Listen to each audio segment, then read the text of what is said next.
In the dead of night, soldiers on the ground heard a sound. It was a soft, strange whoosh, like a broomstick cutting through the air. They looked up, but saw nothing in the dark sky. Then, the world would explode. The soldiers gave the pilots a name. They called them the Night Witches. But this was not magic. It was something far more real and far more brave. The terror came from the 588 Night Bomber Regiment. This was a secret group in the Soviet Air Force, and every single pilot was a woman. Their flying broomsticks were not made of magic wood. They were old, slow planes. So slow, in fact, that the fastest modern fighter planes had trouble shooting them down. Going too fast would make the big planes stall and fall. These young women, most barely 20 years old, were the witches. They climbed into their rickety planes every night. They became the ghosts that haunted an entire army from the sky. The plane they flew was called the Polikarpov Po-2.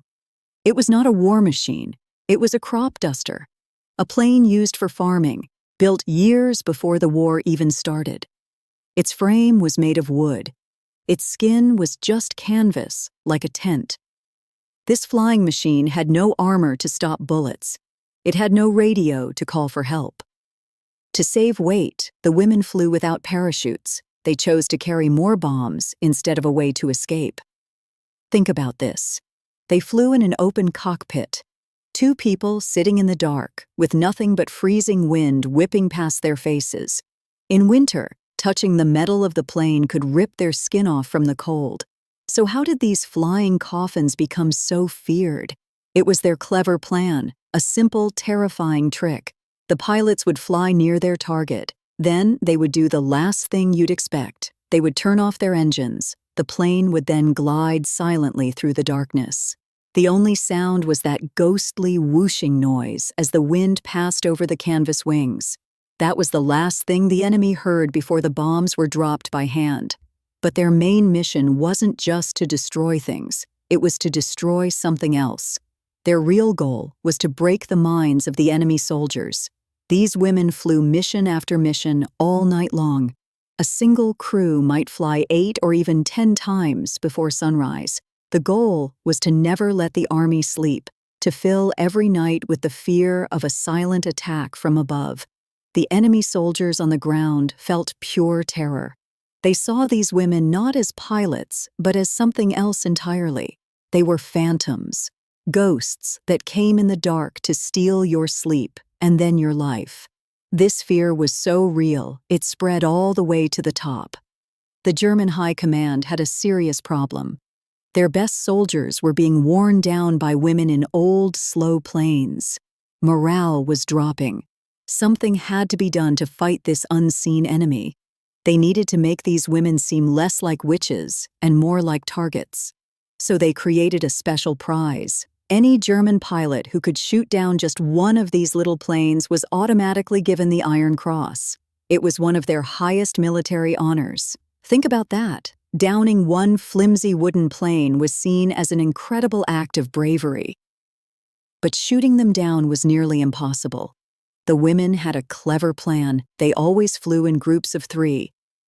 This was their 3-plane dance.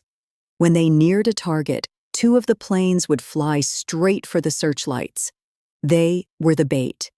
These 2 decoys would crisscross the sky, dodging and weaving. They drew all the anti-aircraft fire. They created chaos. And while the enemy was distracted, the 3rd plane did something amazing. The pilot would cut her engine completely. She became a true ghost. In total silence, the 3rd plane would glide over the target. The soldiers below heard nothing but that soft, whooshing sound, the sound of a broomstick sweeping through the air. Then the bombs would fall. By the time the explosions hit, the ghost plane had already restarted her engine and vanished back into the night. This bravery came at a huge cost. The pilots flew in open cockpits. In the brutal Russian winter, temperatures dropped to -40 degrees. Their hands would freeze solid to the metal controls. Many came back with severe frostbite, losing fingers and toes. And the cold wasn't the only enemy. Their planes were made of plywood and canvas. They were basically giant kites filled with fuel. If a single special bullet, called a tracer, hit the plane, it would light up like a torch. There were no parachutes. Escape was not an option. But here is the final, amazing secret. The Night Witches terrified an army not in spite of their weak planes, but because of them. Their greatest weakness was their ultimate superweapon. The planes were seen as junk. They were old and outdated, and that's what made them invincible. The German fighter planes, like the famous Messerschmitt, were marvels of engineering. They were fast and powerful, but they were too fast. To stay in the air, the German planes had to fly at a certain speed. If they went slower, they would fall out of the sky. That minimum speed was faster than the top speed of the witches' little planes. Imagine a race car trying to chase a person on a bicycle in a tiny parking lot. The car is too fast and can't make the tight turns. The German pilots couldn't slow down enough to even get a good shot. The women in their slow planes would just turn sharply and disappear, sometimes hiding behind a line of trees before the fighter could even react. They were too slow to be caught. So, if these women flew thousands of missions, why is their story so often a ghost in our history books? The truth is buried in the time that came after the war. A new, quiet conflict began. It was called the Cold War, a time of deep mistrust between the world's biggest powers.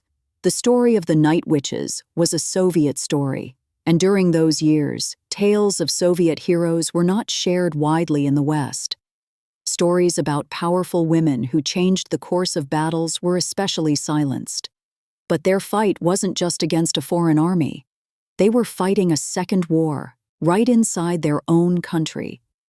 This was a war against the idea that women couldn't be heroes. They proved everyone wrong. This group was made of only women. They were the pilots who flew the planes. They were the navigators who found the targets in the dark. They were the mechanics who fixed the engines in the freezing cold. We know the facts. We can count the missions and the victories. But there is a deeper truth, a huge part of their story that is now lost forever. Think about it. What were their private thoughts?